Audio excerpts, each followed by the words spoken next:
Hi everyone. आज हम करेंगे केस स्टडी क्वेश्चन नंबर 5 जो कि टॉपिक ट्रिग्नोमेट्री से है। तो पहले स्टेटमेंट पढ़ते हैं।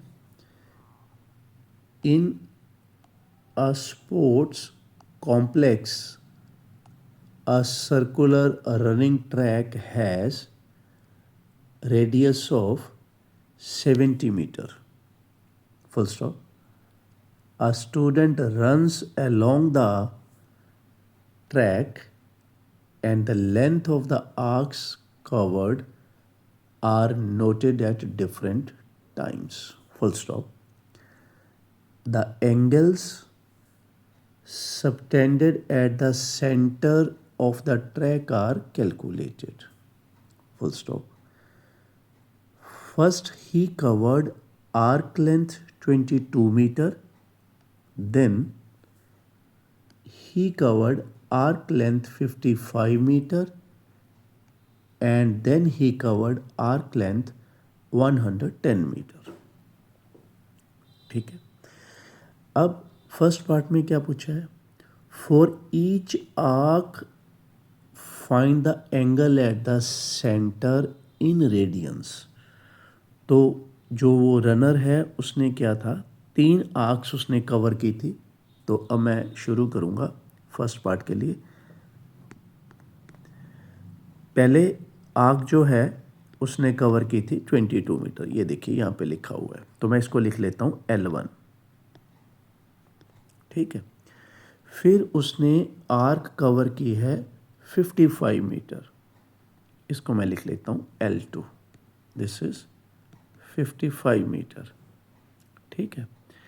और फिर उसने आर्क कवर की है 110 मीटर। तो यहाँ पे हम लिख लेते हैं 110 मीटर। ठीक है। अब क्वेश्चन में क्या दिया था? शुरू में एक हमें रेडियस दिया गया था, ये रहा। तो रेडियस जो था सर्कल का, जिस ट्रैक पे वो रनर भाग रहा है, उसका रेडियस था 70 मीटर। अब वो क्या चाहता है फर्स्ट पार्ट में कि एंगल जो है, हर एक आर्क जो है कितना एंगल बना रही है सेंटर पे, वो वाला फाइंड करना है रेडियन में। तो हम शुरू करेंगे यहाँ से। पहले आपको बच्चों ये वाला फॉर्मूला पता होना चाहिए। थीटा इज इक्वल टू क्या होता है? L/R। ठीक है। तो अब इसमें मैं क्या फिल करूँगा? R मेरे पास 70 है। L की जगह पे मैं क्या फिल करूँगा? जो पहली आर्क है। ठीक है। तो क्योंकि मैं हर एक आर्क का निकालूंगा, तो मैं पहली वाली आर्क जो है वो 22 उसको फिल करूँगा और रेडियस में 70 फिल करूँगा। अब इसको थोड़ा सा हम कैंसिल करेंगे तो आपका ये आ जाएगा आंसर 11/35 रेडियंस। ठीक है। इसको आप चाहे बोलो θ1 है। इसी तरह से अगर हम इस आर्क के लिए निकालें एंगल, तो फॉर्मूला यही रहेगा L/R। ठीक है। मगर L आपकी क्या है? चेंज हो रही है। वो अभी आपकी होगी 55, रेडियस सेम है 70। इसको आप कैंसिल करोगे तो ये आ जाएगा 11/14 रेडियन। ठीक है। 11/14 रेडियन। अब थर्ड आर्क क्या है हमारी? थर्ड आर्क है 110। तो इसके लिए मैं थीटा निकालूंगा। फॉर्मूला फिर वही है L/R। L अब चेंज होगी हमारी 110 और रेडियस हमारा है 70। तो ये आ गया बच्चों 11/7 रेडियन। तो इस तरह से हमारा जो है फर्स्ट पार्ट जो कवर हो गया, जिसमें एंगल क्या है? 11/35 रेडियंस, 11/14 रेडियंस और 11/7 रेडियंस। अब चलते हैं सेकंड क्वेश्चन, सेकंड पार्ट की ओर। ठीक है। Convert each angle obtained in the first part into degrees. ये जो एंगल हमने फाइंड आउट किए हैं, ये वाले, ये रेडियन में फाइंड आउट किए हैं बच्चों। अब इसको क्या करना है? हमने डिग्रीज में कन्वर्ट करना है। तो चलिए हम 1-1 करके इसको करते हैं कन्वर्ट। अब θ1 जो था हमारा, मैं यहाँ से उठा रहा हूँ, ध्यान रखना आपने, 11/14 35 रेडियंस। ठीक है, इसको मैं क्या करना चाहता हूँ, मैं करना चाहता हूँ इसको डिग्रीज में कन्वर्ट। तो उसके लिए क्या करना होता है ये आपको पता होगा, नहीं पता है तो अब आप इसको थोड़ा याद रखोगे कि हमें मल्टीप्लाई करना पड़ेगा 180/पाई के साथ, तो ये हो जाएगा डिग्रीज में कन्वर्ट। अब थोड़ी बहुत कैलकुलेशन हम करेंगे साथ साथ, जैसे कि पाई की वैल्यू फिल कर सकते हो आप 22/7, 11/35, 180/22 और ये 7 जो आपका चला जाएगा ऊपर।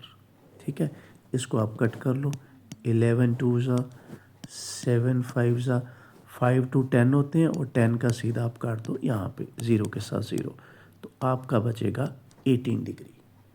ठीक है, ये हो गया आपका θ1 का डिग्री मेजर। अब आगे है θ2। θ2 मतलब ये वाला एंगल जो था, ये जो हमने निकाला था 11/14 रेडियन। अब हमें क्या करना है, इसको करना है डिग्रीज में कन्वर्ट। तो डिग्रीज में कन्वर्ट करने के लिए फिर वही 180/पाई से आपको करना पड़ेगा इसको मल्टीप्लाई। 11/14 180, पाई की वैल्यू रखो इसमें, 11/14 इंटू ये 180/22 और 7 ऊपर जाके मल्टीप्लाई हो गया। ये आप 11 से ये काट दो, 7 2 सा 14 काट दो, 2 के साथ 180 कैंसिल कर दो और ये हो गया हमारा 45 डिग्री। ठीक है, θ2 हमारा आ गया 45 डिग्री। अब मैं इस एंगल को कन्वर्ट करूँगा 11/7 को। θ3 क्या था मेरा 11/7 रेडियन, इसको मैं 11/7 को अब मल्टीप्लाई करूँगा 180/पाई से। ठीक है, 11/7 180/22/7, 11/7 180/22 इंटू 7। अब कैंसिलेशन, 7 से 7 कट हो गया, 2 से ये 180 कट हो गया, तो ये बचा है 90 डिग्री। ठीक है, तो इस तरह से हमारा सेकंड पार्ट भी बच्चों ओवर हो गया। अब देखते हैं थर्ड पार्ट, थोड़ा सा स्क्रॉल करके देखते हैं थर्ड पार्ट में क्या डिमांड है क्वेश्चन की। If the student complete half of the track, half track, find the angle subtended at the centre in both radians and degrees. ठीक है, अब स्टूडेंट ने क्या किया है, हाफ ट्रैक कंप्लीट किया है, उसका वो एंगल जानना चाहता है डिग्रीज में और रेडियंस में। चलो लिखते हैं। तो अब ये देखिए, जैसे कि ये है सिचुएशन, ये हमारा हो गया ट्रैक। ठीक है, स्टूडेंट क्या करना चाहता है, यहाँ से मान लीजिए ए है और ये मैं डायमीटर बना लेता हूँ। ठीक है, तो स्टूडेंट जो है यहाँ पे ए से ट्रैक के ऊपर कितना ट्रैक कवर कर रहा है, हाफ ऑफ द ट्रैक, तो वो ए से बी की तरफ आया है। ठीक है, अब थोड़ा सा अगर यहाँ पे हम कॉमन सेंस यूज़ करें, भी हाफ सर्कल कवर किया है, तो इसमें हमें पता है कि थीटा कितना होगा। यहाँ पे आपको देख के पता चल जाता है कि थीटा हो गया 180 डिग्रीज। ठीक है, अब 180 डिग्री जो है रेडियंस में कितना होता है ये भी हमें पता है, तो हम लिखेंगे यहाँ पे पाई रेडियंस। तो ये हमारा थर्ड पार्ट कवर हो गया कि 180 डिग्री पाई रेडियंस। जब वो हाफ सर्कल घूमेगा रनर, तो एंगल डिग्रीज में बनाएगा 180 डिग्री, रेडियंस में बनाएगा पाई रेडियंस। चलिए अब पढ़ते हैं पार्ट 4।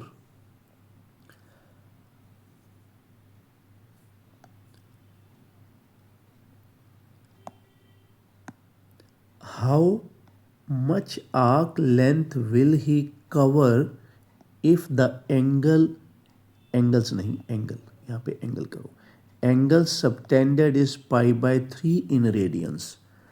अब उसने क्या है आर्क लेंथ पूछी है एंगल दिया हुआ है π/3 radiance.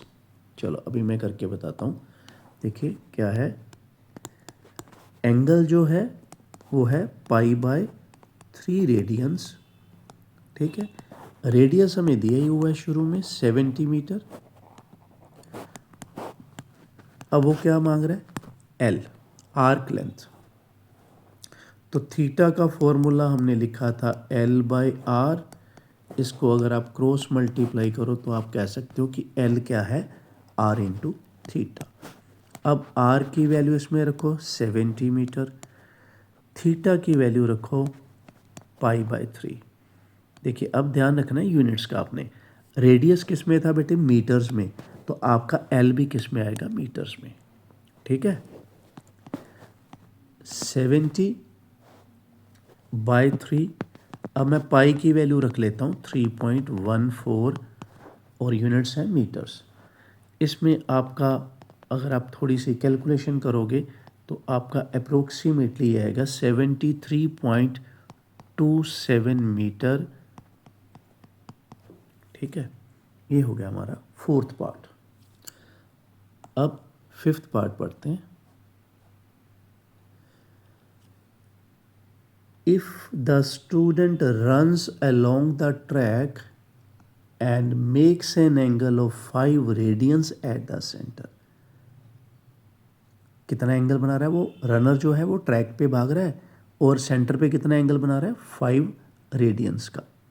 Does he complete a full round of the track, क्या 5 रेडियन एंगल बनाने से उसका पूरा ट्रैक जो है कवर हो जाएगा। So this is very interesting part, तो इसको आप समझिए अच्छी तरह से। अब सिचुएशन ये है बच्चों कि जो रनर है, रनर यहाँ से शुरू हो गया ए से और वो पूरा दौड़ के, ठीक है, उसने क्या बोला है कि उसका एंगल जो बना है, ये देखिए आप दोबारा से, if the student runs along the track and makes an angle of 5 radians. अब उसने क्या है, 5 रेडियन का एंगल बनाया है, ठीक है। इसी बात पे मैं आऊँगा दोबारा, अभी पहले इसको समझिए। एंगल उसने क्या बनाया अभी, 5 रेडियंस, ठीक है।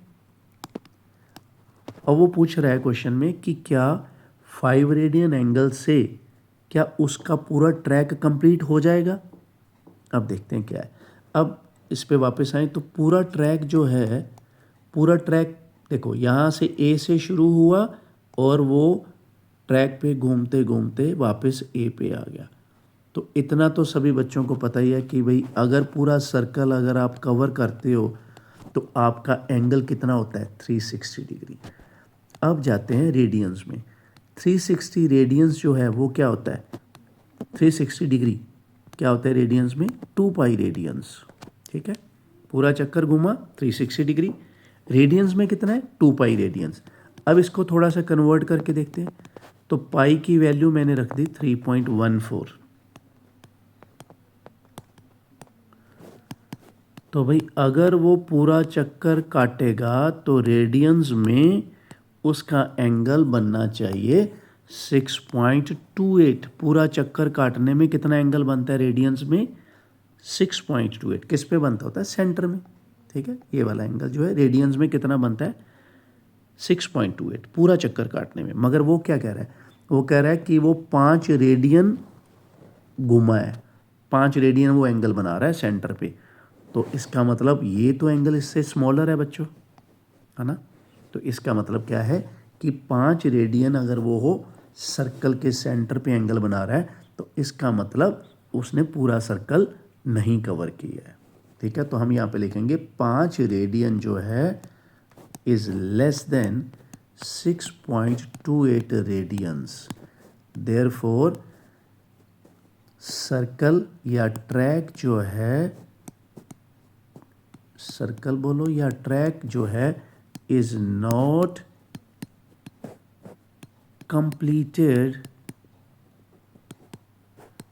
बाय द रनर, कि रनर से पूरा ट्रैक कंप्लीट नहीं होगा अगर उसने 5 रेडियन का एंगल बनाया। पूरा ट्रैक उसका कवर तब माना जाता अगर उसका एंगल सेंटर पे कितना होता, 6.28 radians. So thank you very much for watching the video. अब आगे मैं नेक्स्ट केस स्टडी डालूंगा बच्चों, आप उसको पोस्ट में देखना, जाके सॉल्व करना पहले, फिर उसके बाद 24 घंटे के बाद जो मैं उसका सोल्यूशन डालूंगा उसके साथ आप चेक करोगे, वेरीफाई करोगे। ठीक है, thank you very much and have a nice day.